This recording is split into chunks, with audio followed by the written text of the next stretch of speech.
अच्छा, हम ऐसे नंबर 320 की बात करेंगे। ऐसे number 320 materiality in planning and performing an audit.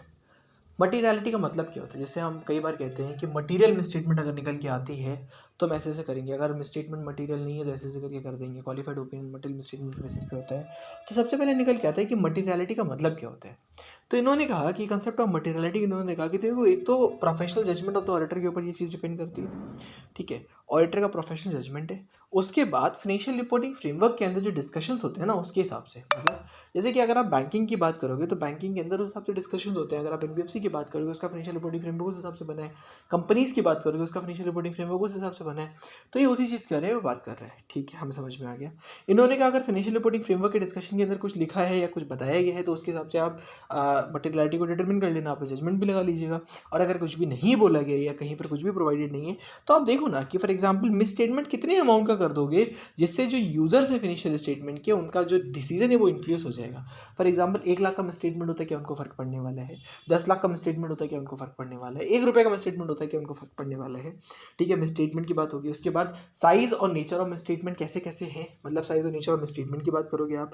उसके बाद common financial need, common financial information need of the users, कि जो वो इन्फॉर्मेशन सीख कर रहे हैं, इन्फॉर्मेशन मांग रहे हैं, वो कैसी मांग रहे हैं, उनको कैसी इन्फॉर्मेशन चाहिए।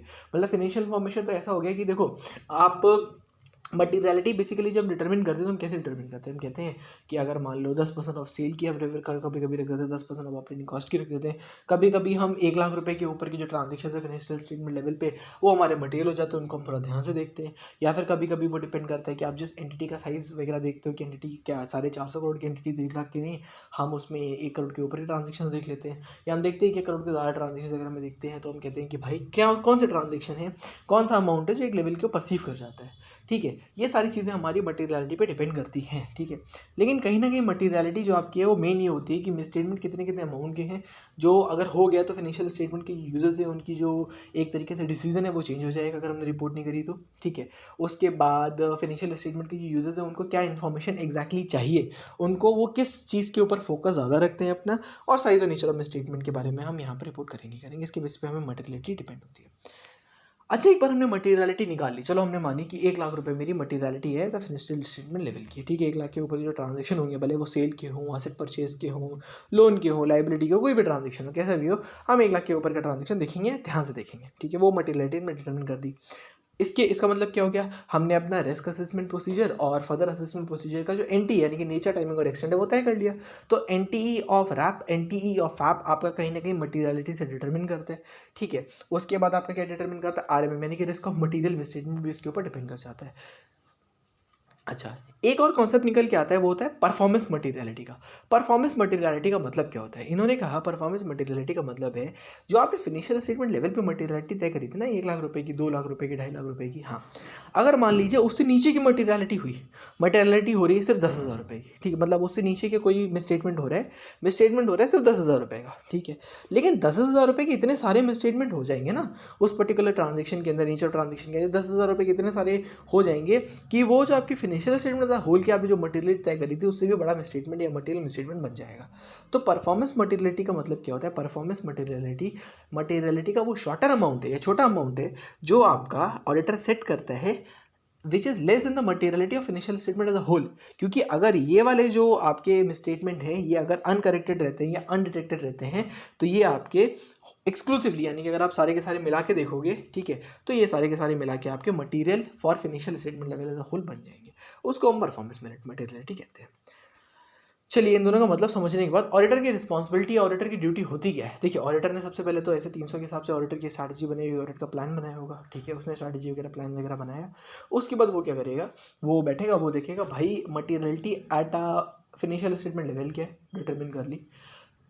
मटीरियलिटी, परफॉर्मेंस मटीरियलिटी क्या है, डिटरमिन कर ली। इनके बेसिस पे आपका रैप और फैप निकल के आ जाएगा। इसके बाद कहीं ना कहीं निकल के आता है कि परफॉर्मेंस मटीरियलिटी आपने तय कर ली या फिर आपने मटीरियलिटी भी तय कर ली।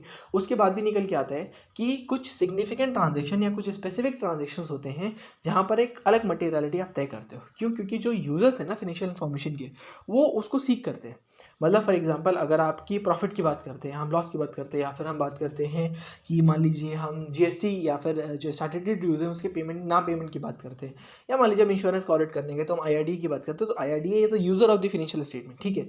और IRDA कहता है कि क्लेम्स अगर आपने रिपोर्ट जो किए हैं ना, अगर आपने क्लेम सही से रिपोर्ट नहीं किए या डबल रिपोर्टिंग ऑफ क्लेम्स हो गई है, तो हमें उसके बारे में स्पेसिफिकली बताइए। तो उसके लिए आप क्या करोगे, आप एक अलग मटेरियलिटी लेवल चेक कर देते हो, आप अलग एक मटेरियलिटी अमाउंट निकाल देते हो कि जैसे कि IRDA ने प्रिस्क्राइब कर रखा था कि क्लेम्स अगर 1 करोड़ के ऊपर के पेंडिंग होते हैं ये रेट पे, तो उनका प्रोविजन आपने क्रिएट कितना कर रखा है, प्रोविजन कैसे डिटरमिन हुआ है। तो ये आपका तीसरा है जो ऑडिटर की ड्यूटी होती है। तो पहला तो हो गया उसने मटेरियलिटी सेट कर दिया ऐसा परफॉर्मेंस फिनेंशियल स्टेटमेंट लेवल की, दूसरा उसने परफॉर्मेंस मटेरियलिटी सेट करके बैठ गया, तीसरा वो क्या कर रहा है, तीसरा जो ऑडिटर है वो बैठा हुआ है और वो क्या कर रहा है, वो स्पेसिफिक या फिर सिग्निफिकेंट मतलब जो ट्रांजेक्शन है उनके लिए भी मटेरियलिटी तय कर रहा है, क्योंकि जो यूजर्स ऑफ फिनेंशियल इन्फॉर्मेशन है उनकी जो नीड है उसके हिसाब से वो मटेरियलिटी निर्भर करेगी। अच्छा, अब निकल के आता है कि जो आपने मटेरियलिटी तय करी थी अगर उसका कोई रिवीजन होता है तो रिवीजन अगर होता है तो रिवीजन कर दीजिएगा, क्या दिक्कत है। रिवीजन अपवर्ड भी हो सकता है, डाउनवर्ड भी हो सकता है, तो आप कर दीजिए। जैसे जैसे आप ऑडिट करोगे उसके हिसाब से रिवीजन हो जाएगा, ठीक है। उसके बेसिस अगर आपको लग रहा है कि आपको फैब वगैरह एक्सटेंड करना पड़ेगा, छोटा करना पड़ेगा, कुछ चेंजेस करने पड़ेंगे, कर दीजिएगा। अच्छा, अगर आपने छोटे लेवल की कर दिए तो हम क्या करेंगे, मतलब अगर हमने जो मटेरियलिटी है उसको रिड्यूस कर दिया होगा तो क्या कीजिए, अगर मटेरियलिटी आपने रिड्यूस करी तो आप सोचिए क्या परफॉर्मेंस मटेरियलिटी भी चेंज करने की या चेक करने की ज़रूरत है। अगर है तो कर दीजिएगा, नहीं है तो कोई दिक्कत नहीं है, ठीक है। लास्ट, अब हम बात कर रहे थे कि मटेरियलिटी का मतलब बेंचमार्क में हो सकता है। 10% ऑफ सेल के ऊपर का ट्रांजेक्शन है उसको ध्यान से देखना, 10% ऑफ ऑपरेटिंग प्रॉफिट के ऊपर का ट्रांजेक्शन उसको ध्यान से देखना। तो ये जो बेंचमार्क आप बात करते हो कि 10% ऑफ सेल हो गया या ऑपरेटिंग प्रॉफिट हो गया, ऑपरेटिंग कॉस्ट हो गया या फिर प्रॉफिट हो गया, ये हम कहाँ से निकाल के लाएं, ये बेंचमार्क हम किसको बनाएं। सबसे पहली चीज़ निकल के आती है कि ये बेंचमार्क ना फिनेंशियल स्टेटमेंट का पार्ट होना चाहिए। अगर फिनेंशियल स्टेटमेंट में है ही नहीं तो बनाओगे कैसे, ठीक है। पहला हो गया कि फिनेंशियल स्टेटमेंट का पार्ट हो। दूसरा, ये खुद वोलेटाइल नेचर का ना हो। ऐसा ना हो कि सेल्स आप बात करते हो तो कभी सेल 150 गुना हो जाती, कभी 500 गुना हो जाती, कभी 800 गुना हो जाती है, या फिर बहुत ज़्यादा वेरी करती है क्वार्टर वाइज या डेली वाइज। ऐसा नहीं होना चाहिए। जो आपकी सेल्स है या फिर जो भी आप लेने वाले हो बेंचमार्क, वो आपका थोड़ा सा कंसिस्टेंट होना चाहिए, ठीक है। वो ज़्यादा वोलेटाइल नहीं होना चाहिए। हमने दोनों चीज़ों को ले लिया। हमने पहला वाला यानी कि हमने कहा फिनेंशियल स्टेटमेंट में ही से एक होना चाहिए, फिनेंशियल अमाउंट होगा वो तभी हम ले पाएंगे, हमने वो भी ले लिया। हमने वोलेटिलिटी भी चेक कर ली। तीसरा हम क्या चेक करें, तो उन्होंने कहा एंटिटी के नेचर को, एंटिटी के साइज को, एंटिटी के स्केल ऑफ ऑपरेशंस को तो आप मद्देनजर रखोगे ही ना। अगर 10% आप जो तय करने वाले हो या 12% या 20% तय करने वाले हो ऑफ सेल वगैरह तय करने वाले हो, तो उस हिसाब से उसको भी तय कर लीजिएगा। नेचर और साइज ऑफ एंटिटी आप देख लीजिएगा, देख लेंगे। एंटिटी का ओनरशिप स्ट्रक्चर देखिए, डेट ओरिएंटेड है, इक्विटी ओरिएंटेड है, कैसी ओरिएंटेड है। फॉर एग्जांपल अगर आप कह रहे हो कि हम क्या करने वाले हैं, हम ना एज अ डेट का ले लेंगे 10%, ठीक है। अगर आपको पता चला कि जो ओनरशिप स्ट्रक्चर है वो इक्विटी ओरिएंटेड, डेट इतना नहीं लेते, जैसे टाटा से वो डेट पे फोकस नहीं करना चाह रहे हैं हम ज़्यादा, वो जितना भी डेट है वो सारा का सारा रीपे करना चाह रहे हैं, तो वो निकल के आ जाता है कि ओनरशिप स्ट्रक्चर है क्या कंपनी, कैसे चल रही है कंपनी।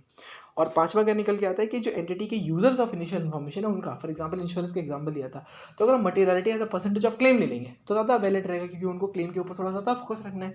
वो नहीं इतना दिलचस्पी रखते हैं प्रीमियम से रिलेटेड, उनको क्लेम की ज़्यादा दिलचस्पी है। तो यूजर्स ऑफ इनिशियल इन्फॉर्मेशन किस पे ड्राइव करा जाता है उसके ऊपर भी आपकी बेंचमार्क डिपेंड करते हैं। तो बेंचमार्क आपका एक तो फिनेंशियल स्टेटमेंट का पार्ट होना चाहिए। बेंचमार्क आपका फिनेंशियल स्टेटमेंट का पार्ट होने के साथ साथ वोलेटाइल नहीं होना चाहिए। आपका स्केल और साइज़ वगैरह पे डिपेंड करेगा ही करेगा, आपकी यूजर्स की नीड पे डिपेंड करता है, ओनरशिप स्ट्रक्चर पे डिपेंड करता है। That's all N S number 320।